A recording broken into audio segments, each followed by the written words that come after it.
Apa nih dok? Gimana dok? Doktif hari ini ya sebenarnya ada 2 agenda. Yang pertama untuk mengawal kasus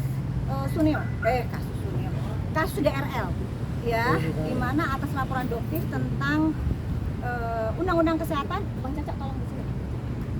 Undang-undang kesehatan bersama lawyernya Doktif ya.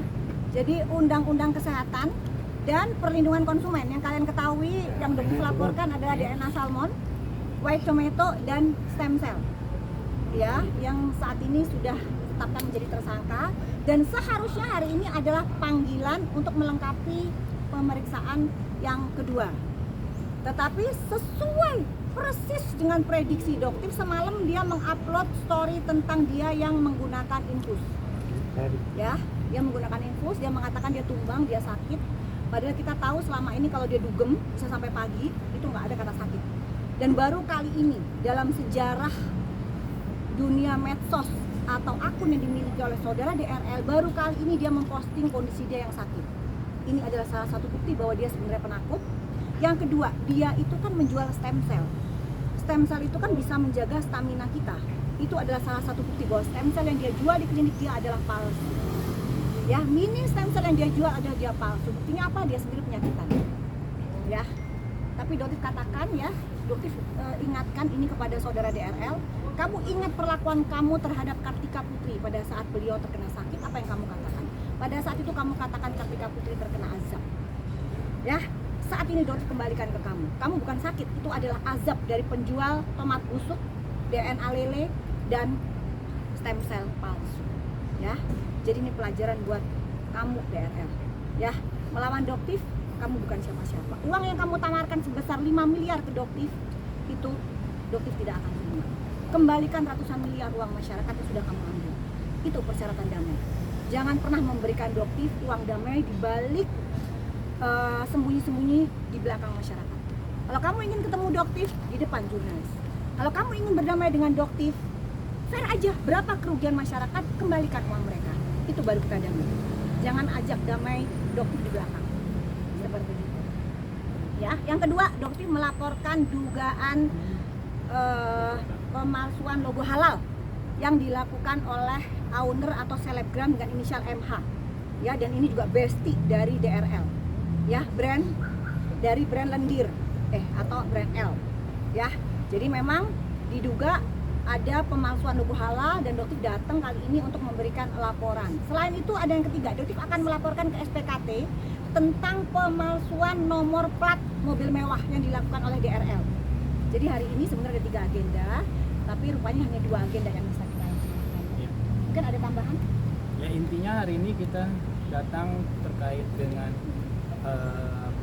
tahap awal penyelidikan terkait dengan Lensier. Kebetulan kita dari pihak penyidik sudah memberikan undangan dari jauh-jauh hari, dan hari ini kita datang sebagai memberikan keterangan sebagai saksi maupun dari korban juga, karena korbannya Ibu Doktif sendiri yang sudah memakai, sudah mencoba menggunakan produk tersebut. Jadi seperti itu. Jadi kita terkait dengan logo halal palsu yang diduga palsu. Yang diduga palsu. Oke. Dok, Humas bilang katanya DRL tuh nggak hadir hari karena diundur ke 4 Februari karena sakit. Oh, di tanggal, kalau Doktif sendiri pribadi tidak percaya ya, karena orang ini sangat manipulatif, tidak percaya sama sekali. Jadi tetap, tapi bagaimanapun juga kan ya kita tetap praduga tidak bersalah ya sebagai pihak penyidik ya, bukan kita. Tapi kalau Doktif pribadi tidak percaya, ini orang sangat manipulatif. Jadi ya silahkan. Dan ini adalah dugaannya Doktif, ini strategi dari DRL. Untuk apa? Untuk menunggu Prapit.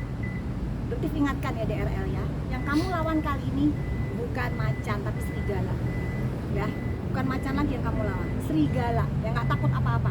Selama kebenaran itu benar, Doktif akan terus membuka itu di depan masyarakat. Ya, Prapit yang kamu tunggu, yang biasanya kamu lakukan secara diam-diam, yang selama ini kamu pernah lakukan ke Karput, tidak akan bisa kamu lakukan ke Doktif. Ya, silahkan kamu lakukan Prapit, kita semua akan kawal. Ya, jangan lagi kamu menggunakan hakim dengan inisial DT. Kenapa?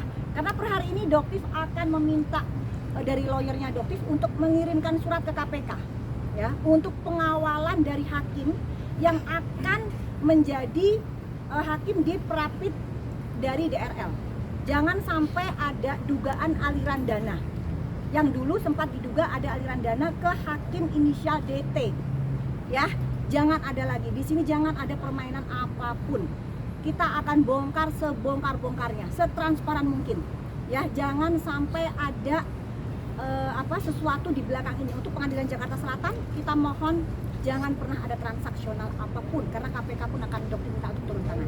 Seperti itu. Dok, artinya dugaannya akan daerah ini bilang sakit karena ingin mundur biar nggak Betul, ditahan. jadi ini dugaannya strategi dia untuk mengundurkan ke Perapit. Orang ini sangat manipulatif ya. Jadi semua ini sudah bisa Doktif prediksi. Semalam Doktif sudah bilang kemungkinan dia tidak akan datang. Kenapa? Karena dia akan bilang dirinya sakit. Kalau Doktif pastikan Doktif akan datang di Polres Jakarta Selatan sebagai tersangka di tanggal 22. Kita lihat, Doktif nggak akan mundur, apalagi mencabut PMJ karena ketakutan Doktif dilaporkan sebagai tersangka di Polres Jakarta Selatan. Tidak akan mundur sedikit. Ya? Dok, tadi sempat disinggung soal manipulatif, Dok. Kemarin juga Doktif sempat bilang kalau mualafnya Richard itu hanya pura-pura, Dok. Emang ada bukti yang menunjukkan kalau bukti itu? Doktif punya, tapi tidak mungkin Doktif sebutkan di sini. Tapi yang jelas Doktif punya. Jadi semua yang Doktif katakan itu by data, by fakta dari awal, ya. Dan mungkin itu yang menjadi ketakutan para mafia perskincarean Indonesia. Karena mereka mau menyerang Doktif pun tidak akan bisa, karena semua Doktif itu punya by data, by fakta. Seperti itu, semuanya ada. Dok, tadi kan Doktif sempat mengatakan ada pernah disuap oleh DRL sebesar 5M kalau tidak salah. Ya. Mungkin kejadiannya kapan sih Dok dan akhirnya Enggak, kenapa? pokoknya intinya ada ya, ada hal-hal seperti itu. Untuk kapannya tidak perlu Doktif jelaskan secara detail di sini. Yang jelas kalian perlu tahu saja usaha itu ada dan sering dilakukan. Ya, sering dilakukan, sering diupayakan tetapi selalu gagal. Ya, dari awal melalui Dokter Oki selalu beliau ingin bertemu sampai menawarkan bahwa beliau siap untuk digeledah, diperiksa. Tapi Doktif bilang, "Maaf, bukan caranya Doktif untuk bertemu secara sembunyi-sembunyi seperti itu dan memberikan dana di belakang itu. Enggak, tujuan Doktif satu, jangan ada lagi oknum dengan profesi dokter mengambil uang masyarakat awam ya seenak mereka tanpa merasa hukum itu tidak akan terkena kebal hukum. Nggak ada, meskipun kamu itu dokter gitu loh. Udah, sekarang yuk kita berjalan di tracknya. Dokter seperti apa? Apakah dokter boleh flexing seperti itu? Ya nggak boleh, sudahlah. Menjadi dokter itu kalaupun berjualan ya boleh berjualan, tapi bukan dengan cita-cita akan menjadi dokter terkaya se-Indonesia. Itu menyakiti kita sebagai dokter. Ya, oke, gitu aja cukup ya, kita masuk dulu. Makasih. Ya, makasih Dok.